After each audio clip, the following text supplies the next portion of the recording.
Good afternoon বন্ধুরা, দেখো আজকে বুধবার আর আমার দুপুরে লাঞ্চ মেনু দেখো। এই যে গরম গরম ভাত, আর এখানে দেখো ঢেঁকির শাক, রসুন দিয়ে ঢেঁকির শাক, আর এদিকে দেখো মোচা চিংড়ি আর স্যালাড আছে। এই যে শসা, পেঁয়াজ, টমেটো, লেবু আছে। আর এদিকে দেখো যেটা স্পেশাল আজকে আমার ছেলের পছন্দের, এটা দেখো লাল লাল মটনের ঝোল। এই যে গোটা গোটা রসুন দিয়ে, আমার ছেলে রসুন খেতে খুব ভালোবাসে। এই যে বড় বড় আলু দিয়ে এই মটনের ঝোল, দেখো লাল লাল কালারটা কি সুন্দর হয়েছে না?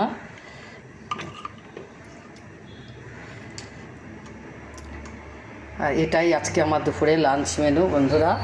তো দেখো, তোমাদের যদি এই আমার রান্নাগুলো দেখে ভালো লাগে, তোমরা লাইক কমেন্ট শেয়ার করে দিও। আর কে কে এরকম লাল লাল মটনের ঝোল খেতে ভালোবাসো তো কমেন্ট করো বন্ধুরা। তো চলো বন্ধুরা।